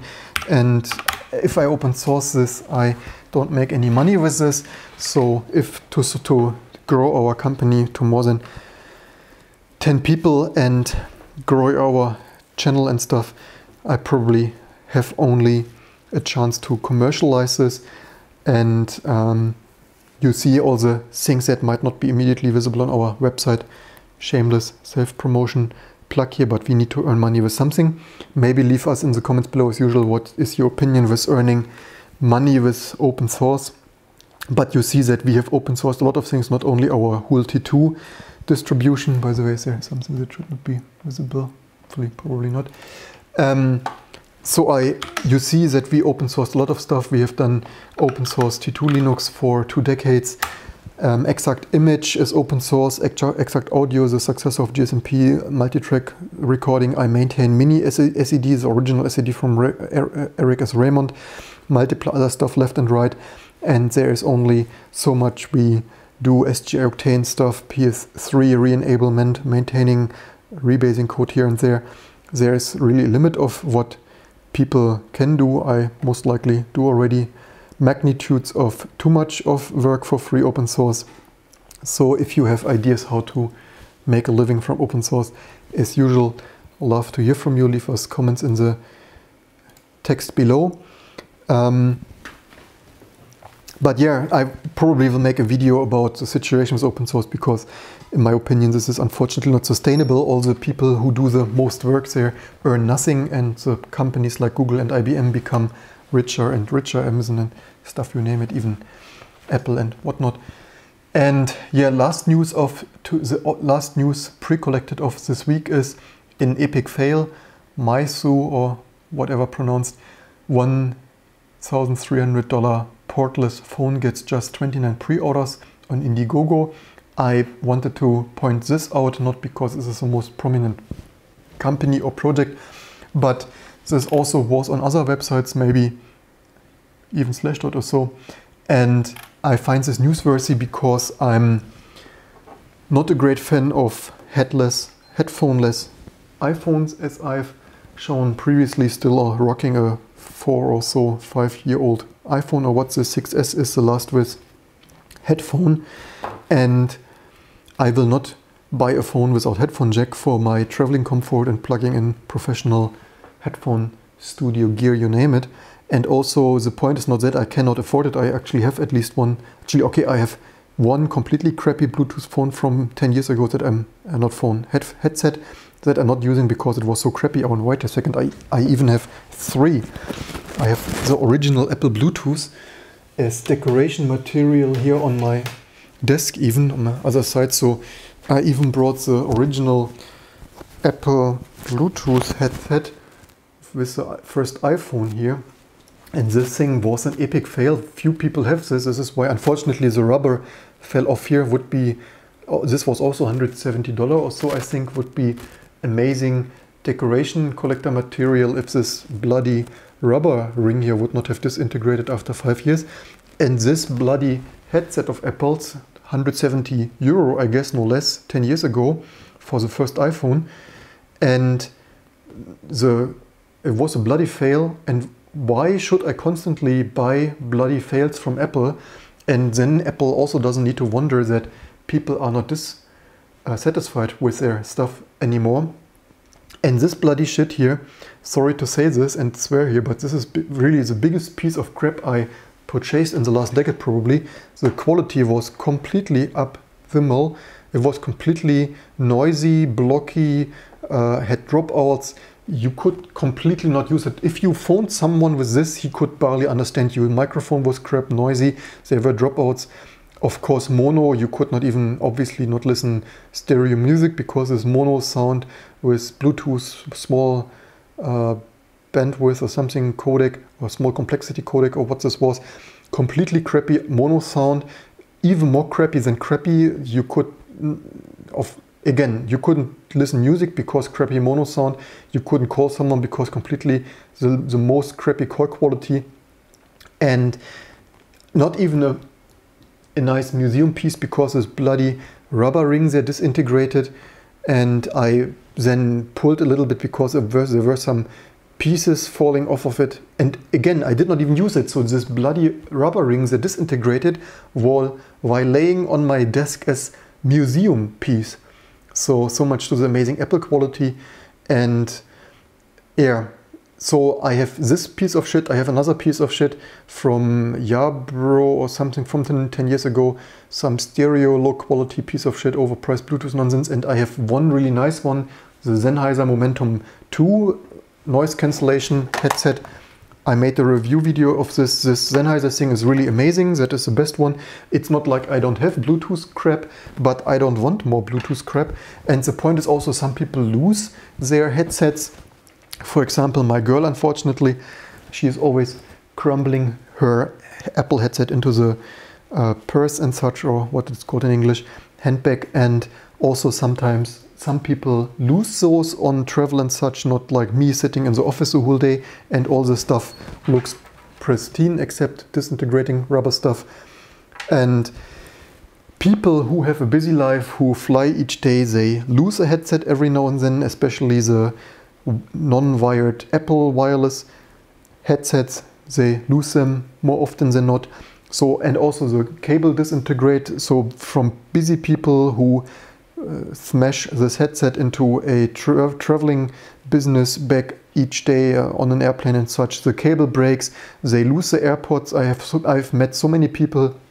Of course, you see with my Octane and such, my stuff looks pristine even after a decade or two. So even Octane stuff there is amazing, and Cube stuff. And this is, however, not the case for many other people. And of course, this is mostly cashing in the most money there from Apple's side and not the best for the user. I can completely not understand how people can live with this. And then also when people lose it on business travel in Moscow, New York, Beijing, you name it, or on the holiday beach and stuff like this, headphones are lost in some bathing towel and whatnot. Again, not me, I have all of them, but somehow usually when we are on holiday, someone always loses it. It's his or her headset. And then if you have a headphone jack you can buy on a next gas station or supermarket, you can buy a $9 cheap crap replacement stuff to listen to something and make a call on your business travel or holiday. And if you have a portless stuff and need an expensive Bluetooth thing for at least 50, if not $100, then yeah. So it's just my reoccurring 2 cents regarding Bluetooth stuff. And also the dongle is of course completely annoying. And also, although I rarely lose stuff, when I reviewed the Dell XPS 15 with only USB-C and I don't have so many USB-C cables and dongles and stuff, I went home with this. The first night I unpacked this, filmed the unboxing, published a YouTube video. I went home, I wanted to continue some T2 stuff there. Opened my business office bag at home and I couldn't find this dongle anymore. I was sure I put it into the bag, this small USB-C dongle thing, couldn't find it. I was looking there 5 minutes, was emptying my bag with all the cables, Ethernet and this and that, couldn't find it. I walked back to the office, looked in the whole office for 10 minutes, couldn't find it. So how is it possible? I have this review unit, the first night I lose this USB-C dongle there. And I went home and again looked in my office bag in each corner and put it upside down, and eventually it fell out there of some last corner of some leather pocket there. So of course not lost as usual, but half an hour or more wasted searching pockets and walking to the office and wondering where this bloody dongle is. And also this Dell dongle, not sure if it was this dongle, but as you have seen on my videos, if you follow all of my videos, which of course you should, in the keyboard video because the Dell keyboard was not amazing. It had here the page up and page down here without separation, and I constantly slipped on them completely. I made a video about how laptop keys should not be designed, and on this video you saw it, or I mentioned that this Dell lost the USB connection of my portable SSD, the Samsung SSD that I use there for my, even now for the live streaming, by the way. Dropped frames, why are we, wait a second, why is this, did this resize, did this OBS now get irritated with, why is it not saying drop frames? Wait a second, are we even live streaming? Why is this now, somehow my OBS, I hope you are live streaming, and what is the stream health seeing? Is this some high DPI scaling bug? Or why? Because 10 kilobit or what? Somehow this is also cropped here, so so much to high DPI scaling when you don't program it yourself. And yeah, just my long dongle sense here for an already, as usual, too long getting weekly news live stream. I hope you enjoyed it as usual. Let's see what we have in the audience. And by the way, I mentioned this because this is here you see how many people like overpriced portless phone stuff. Not many. And of course, Meizu, or whatever it is pronounced, is not Apple. But there you see, if you don't have an Apple logo and the last Apple fans that are remaining want to buy in this overpriced Apple ecosystem nonsense, then you find only 29 people who want to pre-order your portless, wireless, overpriced phone stuff. And what have we found here now in the comments? Aros OS also needs Linux coders as they have bounty goals. Also everything is open source and Apple is short. Hello, welcome Christian. I hope you enjoyed the live stream. Don't forget to rewind to the beginning to watch all of our weekly news. We will continue to try to establish the segment summarizing our weekly's IT news development and our 2-cent commentary from our professional IT perspective. We hope you find this useful and enjoy it. Ideally, I would like to make this a more dynamic segment here with more audience comments and questions. That would be amazing in my opinion, because obviously there are a couple of similar segments, obviously maybe a little bit inspired from Linus One Show, and of course we are not yet as big as them.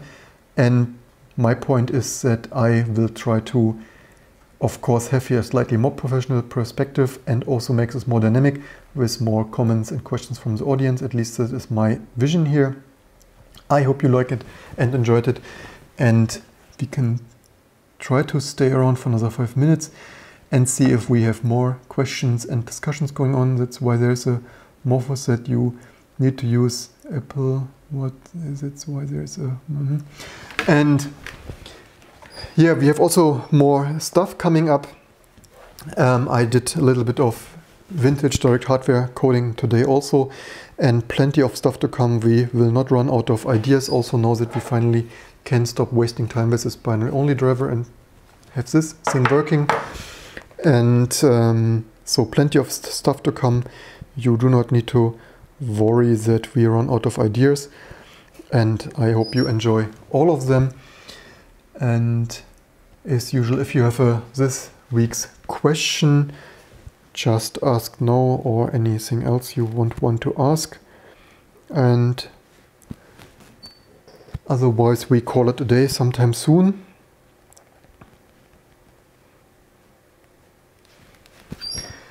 And as usual, don't forget to share, like and subscribe. Don't forget to click this bell icon if you want to be notified for live streams in time, because otherwise you might miss this live streams. And I think Lineage also have bounty if developer that. So the problem with bounties is they're only a one-time thing and usually not so high anyway.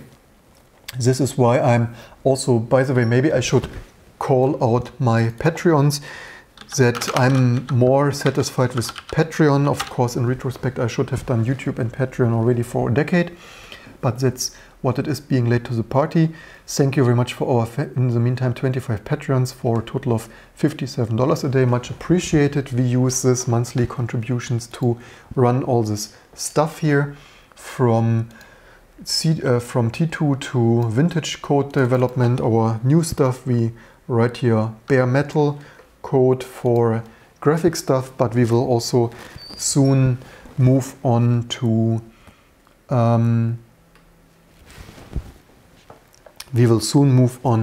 more operating system stuff, and yeah, not only DOS stuff, and also other stuff then, like sound drivers and things like this, and whole operating systems, memory management, user space tasks, and maybe even also, by the way, Spark Station graphic stuff. We have the X driver of the Sun CG6 to improve acceleration. Danny is asking ISO. No, I've not done something on that. I also in between the honestly, I already overdo this YouTube live stream and content production. Normally I should, for this kind of $3 a day, don't really want to mention it so often, but not that someone gets here the wrong impression. Not getting millionaire here with this yet. Of course, I spend way too much time than I should on YouTube movie production, film editing, and YouTube live streaming, but that's what we get from trying to build an audience here. And then I didn't have more time for that. Also, of course, I did this super long Qt and KDE update live stream, but I wanted to mention in the other video live stream you mentioned that you could boot this Meizu, I think, ISO, and it didn't find the stage 2, and probably as if you could boot this and could not find the second stage, it's probably meaning it just didn't find it automatically, because right now we don't have a very smart heuristic there. We just try like the first removable device or something. That might not be the right one. So if you already got this booting and it just didn't find the second stage, then you probably just need to choose the right device there on the booter. We could probably, the thing is, we could probably try to mount them all, like mount all the devices, but this is also error prone. If you want to use this for data recovery, you don't want this boot stuff to auto mount all your devices or stuff. And yeah, so probably just look out for the list of devices there listed for the second stage chooser. What stuff I think we print the name there, so if you have there some USB storage and stuff, you should see the name there. And yeah, update us in the comments as usual if this helped this, but if this helped you in regarding using this second stage or this T2 Meizu ISO stuff. And yes, we will continue to make this more modern. So right now we have this converted this to Grub 2, and we will update this to Grub EFI. The thing is, not only do I need to test this, we need to add this config glue and code and test this also. And then this also adds more options and combinations. And if we want to have a hybrid ISO with support for PC BIOS, EFI32 and EFI64, then we need to build Grub 2 even 3 times. In general, I mentioned before, I don't like in general this complex packages that are not really packaged like upstream, but like modified to build, configure and build 3 times. Not the greatest fan of this, but maybe for the most boot compatibility we probably have to do this then. Christian says he is poking around into T2 now. By the way, old geode-based PC104. Yeah, we have geode-based stuff, not also the one laptop per child that I still need to flash and fiddle a little bit regarding the battery. And we also have thin clients, Geode GX and Geode LX based thin clients. I think I've not yet made a video, so still some hardware stuff that we will make showing our old vintage stuff here. OLPC, at least I have made this unbricking video, and we still have here some other stuff, thin clients and stuff with outstanding stuff. And yeah, so this PC104 stuff should of course just boot, especially if you just use a slightly older ISO, but I think I build 486 ISOs probably usually. So the reason we build usually more generic ones like 486 and unoptimized generic x86-64 AMD 64 is that we want, of course, this binary only releases be usable by the most people. And if we over optimize this for the latest and greatest Zen 3 with AVX 512 and stuff, then it doesn't work with old systems, obviously. And yeah, we could also in general talk like our microkernel talk. Of course, I got quite some backslash, especially like on where I posted this for shameless self-promotion on Phoronix and stuff like this. Of course, all the people, but our performance, and you can't do it like this and it will be super slow. And honestly, with the CPUs, I don't care so much about super slow, but more about security. So maybe we should give a shit about some 10% security and more about security and stability. And also imagine if we would have a stable API microkernel system, we could just, even if we don't like binary only drivers, just use this piece of crap binary only driver without having to boot some Fedora kernel. And what I started, because I want to continue with our educational graphics series, so I've also done some more DOS code, because it irritates me a little bit that the Linux kernel is scrolling. If you, I can't really show it right now too much, I guess, maybe, unless I turn on the 486. Maybe do we have the graphic card on this? We could test if I broke this 486 here with touching it the last minutes. Let's see what we get here. Could probably still work. I'm not running this Pinebook. I don't have. But probably a nice idea, especially this modular thing, probably not the highest performance. But in general, huge fan of all this open source hardware stuff. Yeah, the VGA cable, all right, the VGA cable is not in the display because we had it in the VGA grabber. Let's try to plug this in here, maybe, if we find the VGA port without looking into it. And let's hope so, but I heard already it's doing something. So what I want to show you now, this Linux unfortunately will not boot anymore, because this is my last Linux kernel supporting 386. So this was installation I used for my booting Linux on the last possible Linux on a real AMD 386, like exactly this one. If you're interested in this vintage retro, you can look on those old videos.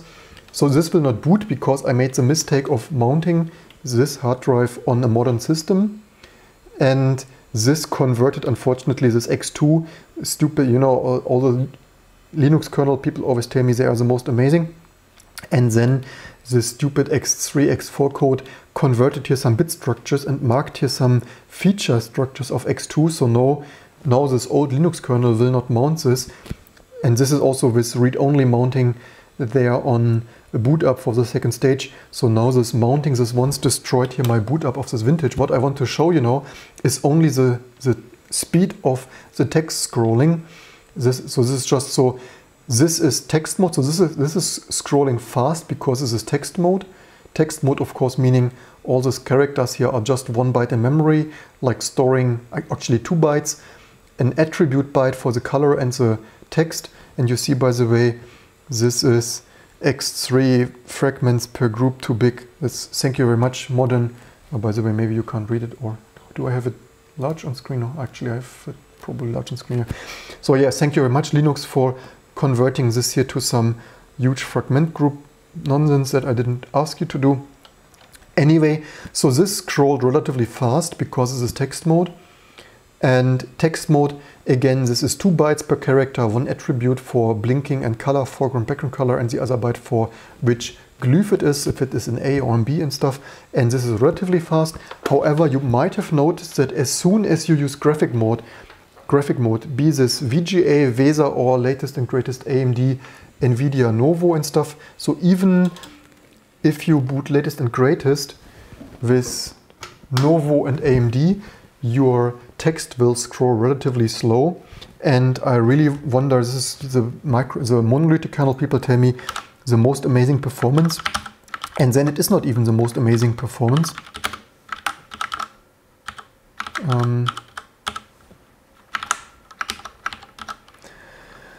Okay, those books. I thought I have there some history, but it didn't. So I started to draft here some text scrolling sample because I wanted to draft here some experiments how fast I can get this. And the nice thing about this is with this DOS setup bare metal, where I've also done the direct low-level 3D programming on the Verge and stuff like this, and all the vintage ISA bit BLT acceleration and line drawing. And what this allows us is actually to make these experiments, because in Linux kernel or Windows or Mac OS you cannot as easily draft your code there. You would spend a whole day refactoring the frame buffer code to do such experiments. And this is why I like the setup really much. It was really mostly a piece of cake to write this 3D acceleration level stuff. And here you see all these demos. Of course, right now this is running virtualized just for the test of it. And I have here since the other day text scroll, so it was text scroll, I think.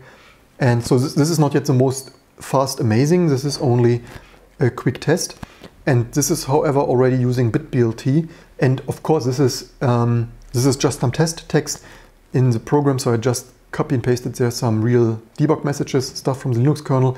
And with this, I've not yet tested this on real hardware, so no idea how fast. But the difference is this is graphic mode. This is not text mode. And graphic mode meaning, so with 8-bit per pixel, this is 8 bytes multiplied by 16 bytes. So these are quite some bytes per character. So 8 by 16. So each character needs to fill the 128 bytes.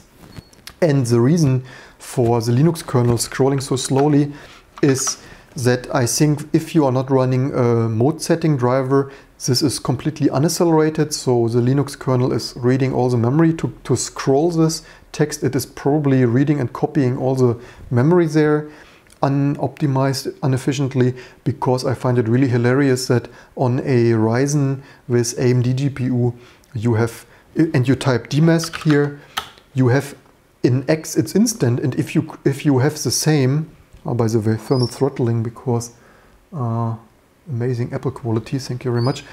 So if you scroll this on a frame buffer, this will scroll on this Intel Core i7 with Intel graphic or an AMD Ryzen probably for 2 or 3 seconds, which I find hilarious.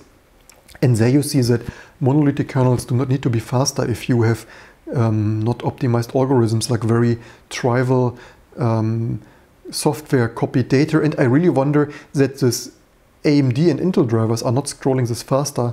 I really would have expected this to be hardware accelerated, but somehow probably it isn't so much, or whatever. Also, of course, this is a corner case. Not so many people except developers use a frame buffer, but I anyway find it hilarious that the scrolling is so slow. So I wanted to, for the education and fun of it and own microkernel stuff, I find it quite convenient to prepare all these bits and pieces, text scrolling, graphic blitting, and line and 3D acceleration in well-defined small examples that you can read, and without a huge kernel. So you have one well-defined example of 3D acceleration, and you can read it and modify it and stuff like this. And we will continue this for sure.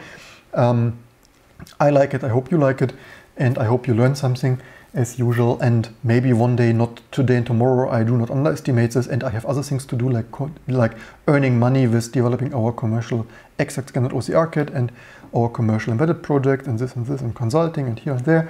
Everything adds up a little bit. And also grow, of course, our new business of this YouTube channel for education and fun. And so we will continue this, and I'm of course completely aware that we will not write a microkernel overnight, but there are enough monolithic kernels from BSD to the Linux kernel, and Windows and Mac OS are not being that much better, that I think the world needs. Of course, there are some microkernels, L4, but L4 is huge also with this G-Node as OS, or what they call it.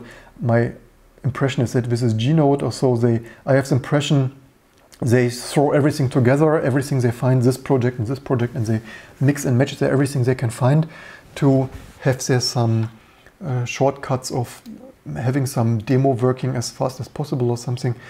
But Yeah, but this I could be wrong, but this is at least my impression. But the thing is, with all of those things, they are relatively huge, even L4 with all this user space and stuff around.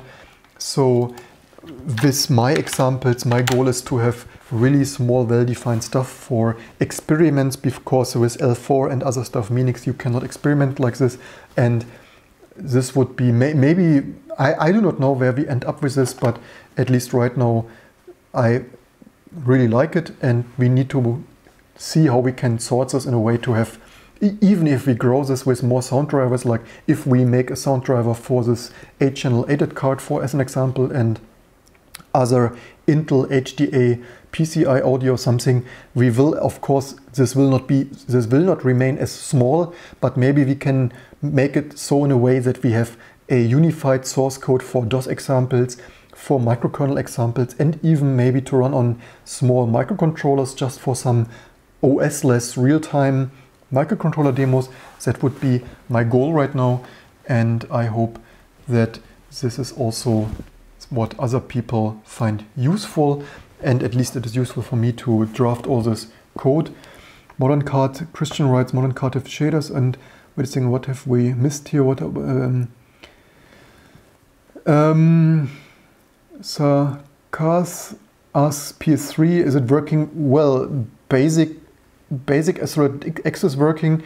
We will also continue with this. As I always said, we do not want a pure PS3 channel here.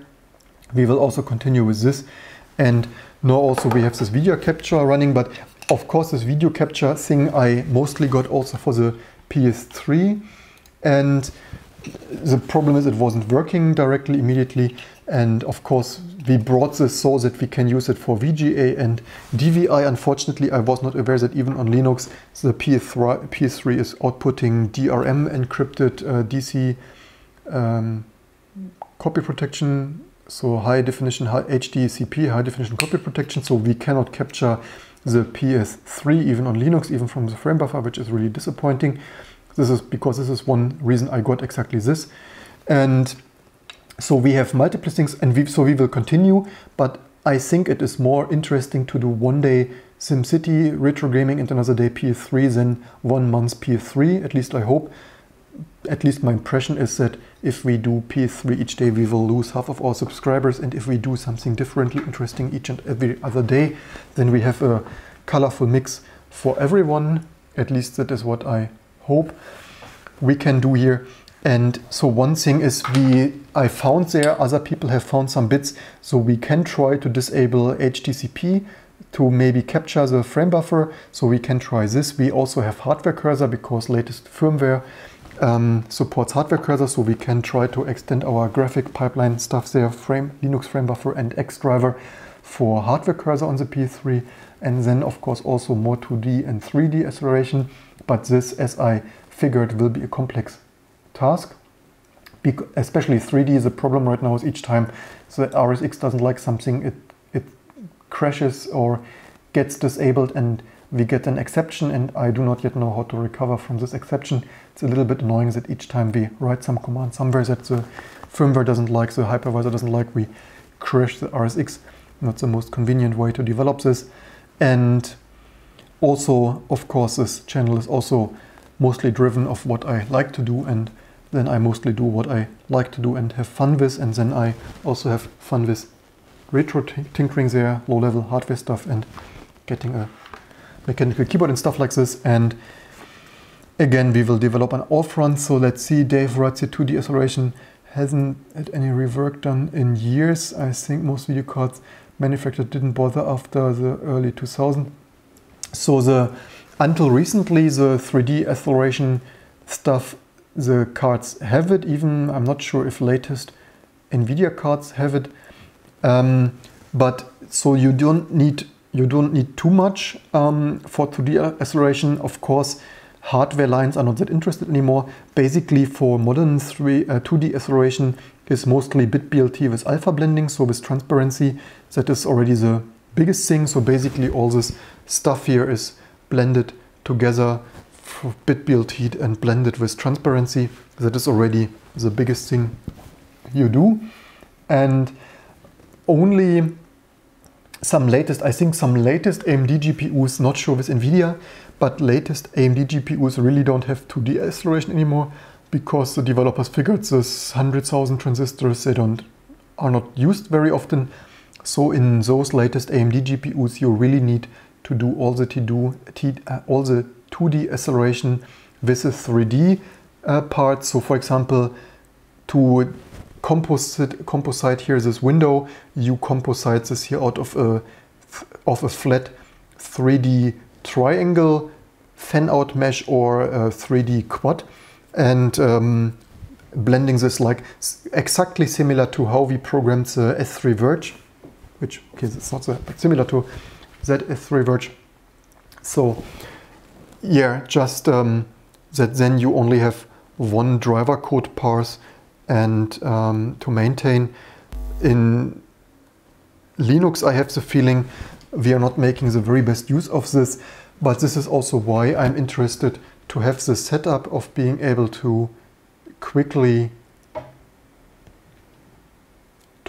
prototype this stuff, because obviously without all the different, because on Linux we have the lowest level hardware abstraction in the Linux kernel, the direct rendering manager, then we have user space libraries, libdrm and Meizu and the X server and stuff. And if you want to prototype something, you need to make changes all over the place. And with our low level stuff there, we can of course just bit bang the hardware there right into the registers, whatever we want, and see the result. And yeah, we have obviously plenty of stuff to expand all over the place. Also make here educational videos and reviews. Maybe leave me in the comments below as usual what kind of stuff you like to see, reviews, programming and hardware reviews, you name it. And the reason we do not do more hardware reviews is because we will continue to do hardware reviews, but somehow it's of course not our main focus here, and I had the impression it is probably best for us to do outstanding hardware reviews, and there are enough other review people so that we maybe focus our attention more to real programming lessons and educational content here, and do only hardware reviews when there is very outstanding new stuff and or stuff we get ourselves because we need a non-Apple ThinkPad or something, and ideas like this. So I guess the stream is long enough as usual. I still need to think maybe in the future we need to separate this more into primary news, bits of the week news content, and then end the stream and continue the second channel for the general discussions or something.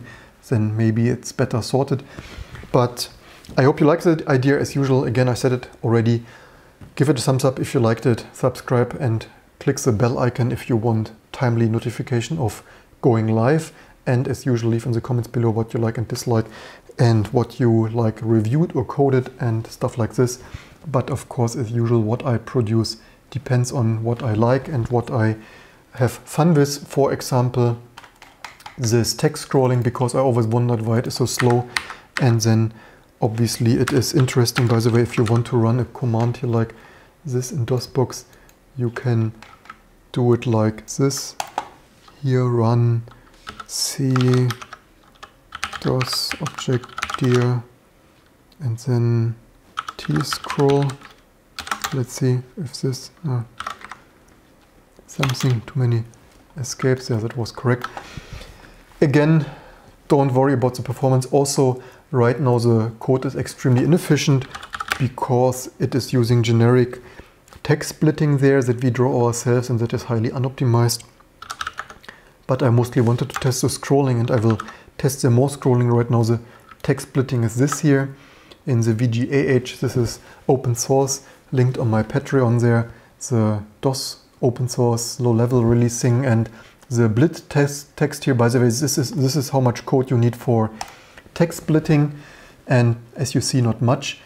And why the code is so slow, it's here in the inner loop, it is switching based on the bits of the frame buffer. That is of course highly inefficient. I hope the compiler peels this out, unswitches this, I hope anyway. And the other point is also that this support multi-plane VGA, so it's looping here over all VGA planes, so all in all highly inefficient, but supporting many of the possible VGA mode X and stuff, and higher SVGA mode bit depths. So highly unoptimized code, just the most flexible. This is why this is here slightly slower. Also, this is right now running with not the highest DOSBox performance, because this is running with debugging enabled and just some, because otherwise I got audio dropouts, I think. So this is running really limited with cycles here. Cycles is something as little as 5,000 cycles, also because this probably for recording YouTube videos, the stupid surface that I otherwise sometimes use on business travel and such, when I recorded some videos, is of course highly thermal throttling, and I think with more than this cycles I got overheating and audio dropouts. And so don't worry about this slow speeds here. This is debugging stuff, and interesting will be when we run this on real hardware and optimize and implement there more stuff. The funny thing is, of course, as usual, at the end of the stream we have the most viewers, and yeah, I'm aware that people need some time to get the notification and are at work and stuff like this, but yeah, not sure what we should do with this. I could theoretically continue live stream now, playing some X-Wing or coding here some text scrolling on my more live streams that you probably want to subscribe. Also my second channel there, More Live with me, not to irritate our primary subscribers with random content. So if you are interested in more random content, you want to make sure to look up here the second channel that you find here somewhere. Where, by the way? Here, More Live with me here. And there will be more random content in case you're interested in this. And what is card to be? I'm not sure, but I think X50. What do you mean by this? But I think X5000 need more graphic card to be coded. What do you mean with X5000? Is this some project? Doesn't ring a bell. Also, when you take a look here, why I would want some microkernel demo. When you take a look here, how much code we need even for 3D. This is of course very little, and this is also why this is less than, let's use VI, and no option WhatsApp, maybe mistyped. So 1600 lines of code and mostly debug and other stuff. So the pure Amiga, okay, I see. And so one of their boards was interested. I was thinking to get this power efficient based board just for the PowerPC fun of it. Would be amazing to have some power efficient CPU. The PA Semi before Apple snatched those developers up for their ARM development. So you see very little code, and this is why I'm interested. If I probably can write a bare metal microkernel stuff demo faster than I could get this S3 Verge working in Mesa again. And the sad thing is, like so often in open source, there are more, there was actually code for S3 Verge in Utah GLX or something a decade ago, and also for even Nvidia Riva something, and this was always dropped. This is really sad that there was more open source. Of course these cards were not very powerful, S3 Verge, SES and Matrox and stuff, and even Matrox G400, G500 was present in Mesa until a year or two ago, and it is really sad that all this open source code is always deleted. If this would be my project, I would not do this. I would really, well, maybe they are completely overloaded and overworked, and they already work day and night at Mesa and stuff. But if this would be my 3D graphic acceleration project stuff, I would keep one cheap $10 Matrox card in stock and test it once a year or something. But then again, that's not me. And maybe one day we get here a complete 3D stack. Another day, of course, the modern cards are completely different with fragment shaders and stuff like that. And yeah, maybe one day we reach that here in 2 years or 3. But for now, we will continue with this more simple cards that are more easy to showcast and learn and get working. And yeah, I guess it's time to end the stream. Although it's sad that we have right now the most people, but the longer the videos are, the less people later watch it, and then in the future maybe we rather stop the stream and start a new one for the most optimal video archive setup here. Again, thanks for joining, thanks for watching, and I hope to see you soon for all the plenty of more videos and streams to come.